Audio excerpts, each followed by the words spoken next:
Have you ever been upset with your partner and maybe you don't even really fully know why? Or maybe you do feel irritated or upset or whatever and they're genuinely confused as to why?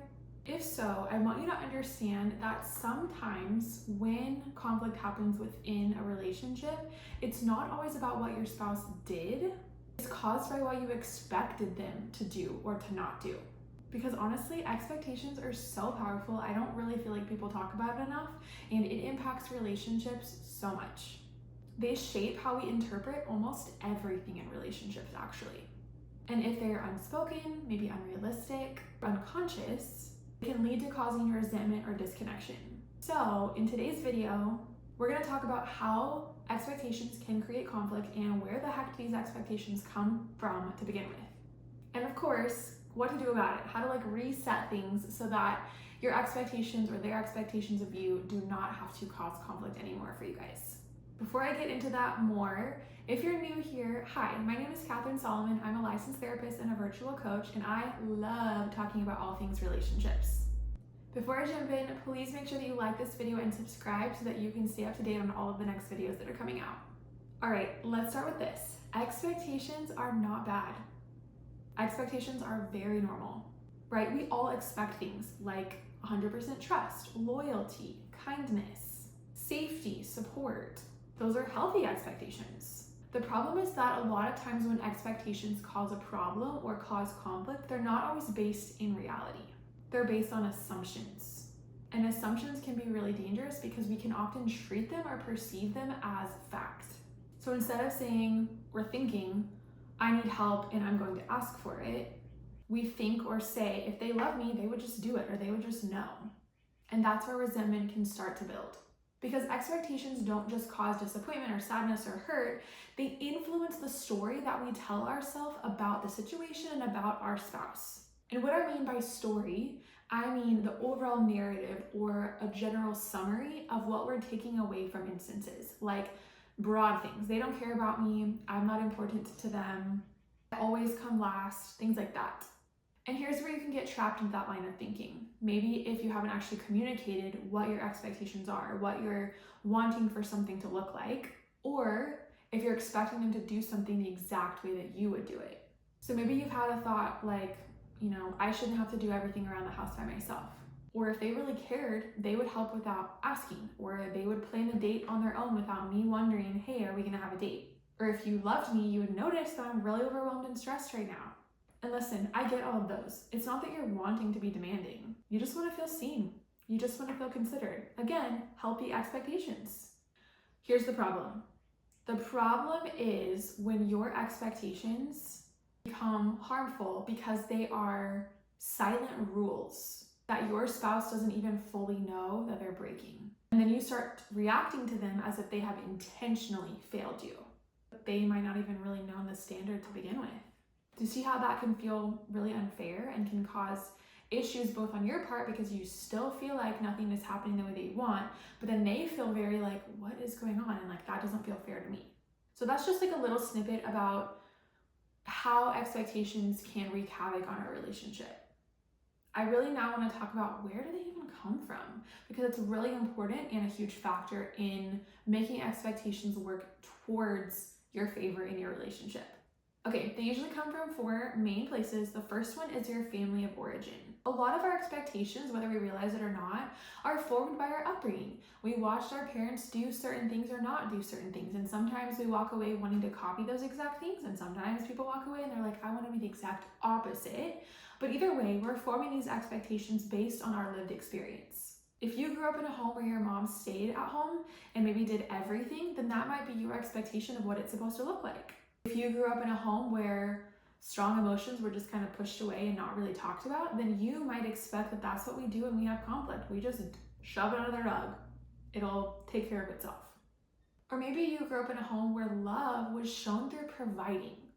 And so now you kind of expect that showing up and providing in certain ways is how you show love, not really affection through hugs or kissing or something, right? So there's a lot of different ways that you can walk away from something and without even realizing it, have expectations of what your marriage and your relationship should look like.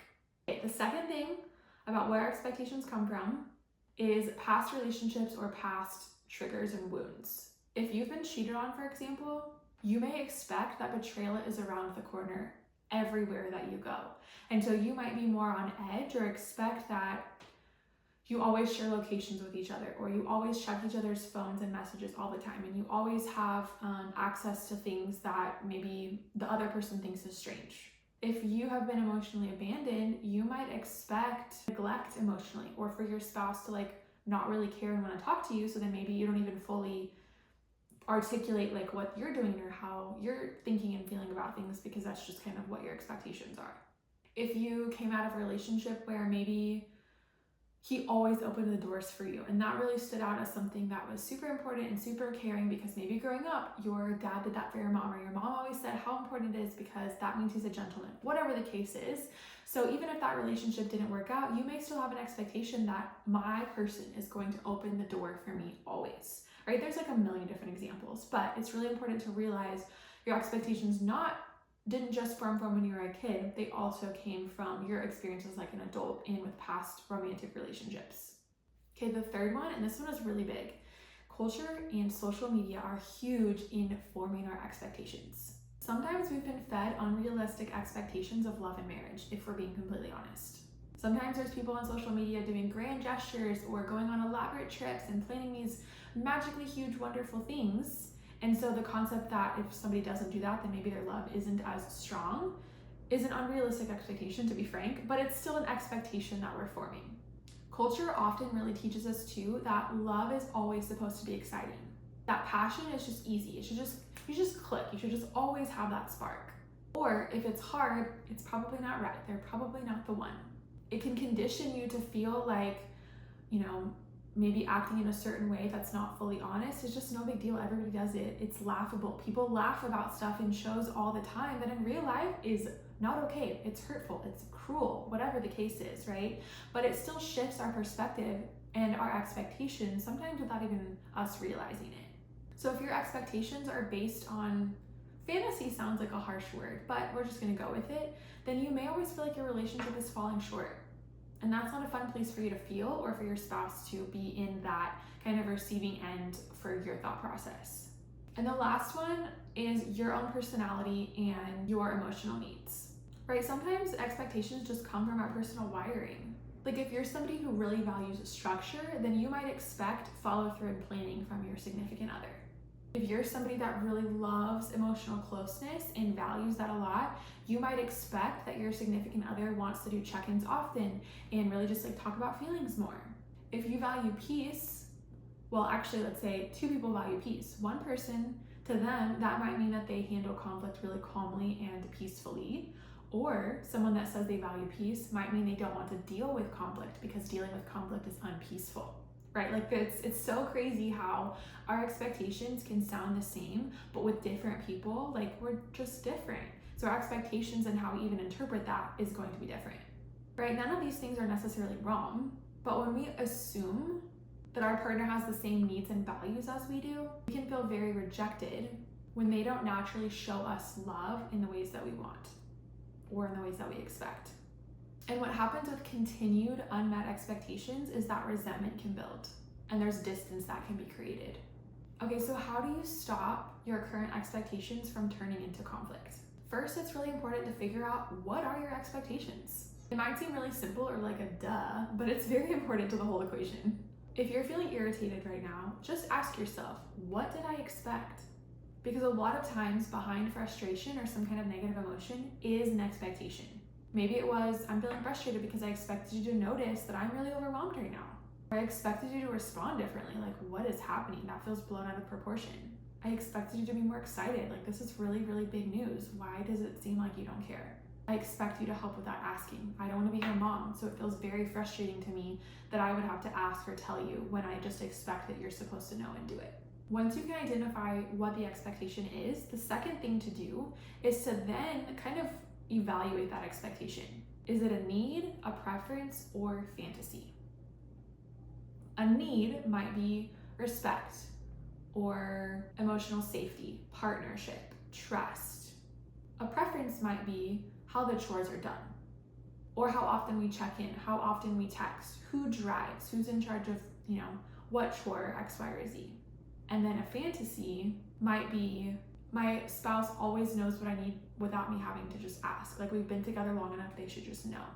When you can separate those categories, it helps you stop expecting perfection and start asking for partnership.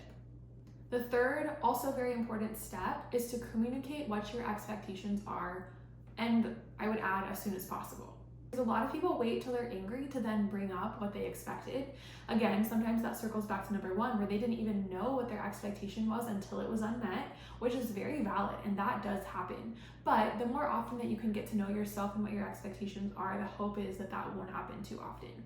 So if you want to be pursuing having a healthier relationship, you definitely want to get into the habit of communicating your expectations before something happens, and just overall sooner than later. So instead of reacting from your frustration and saying, you just never help, realizing, okay, my expectation looked like this. And maybe part of it is a preference, maybe part of it's unrealistic because I haven't fully explained this to them. So what you could say instead, after kind of internally self-reflecting, is, hey, I think it would really help if we talked about the support that we provide each other. I'm feeling really overwhelmed and I don't feel like I'm getting the support that I need. Inviting them into a conversation and talking about what your expectations are can help you both feel more on the same page, and it can reduce any kind of criticalness towards each other and then defensiveness as a response. Okay, number 4 is being willing to negotiate.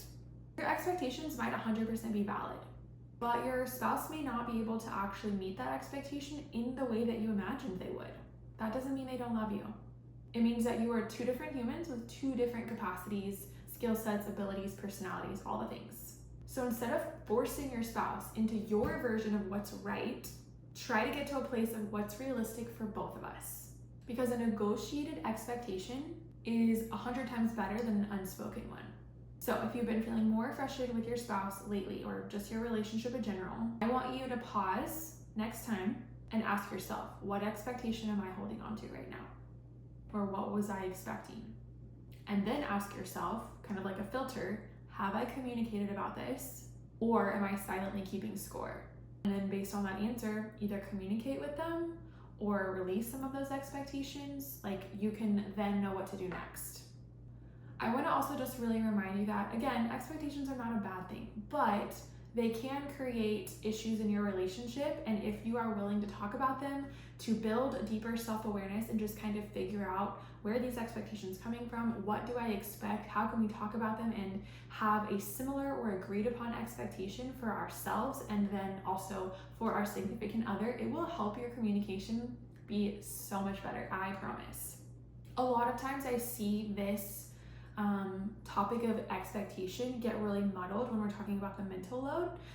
People feel like it's unfair, or they have just different versions of what they thought life was going to look like. And if you're like, that is my biggest pain point, I definitely encourage you to check below in the description. One, I have lots of resources for you, but specifically with the mental load, there's an entire module and workbook inside of the Couples Communication Roadmap online course that will definitely help you.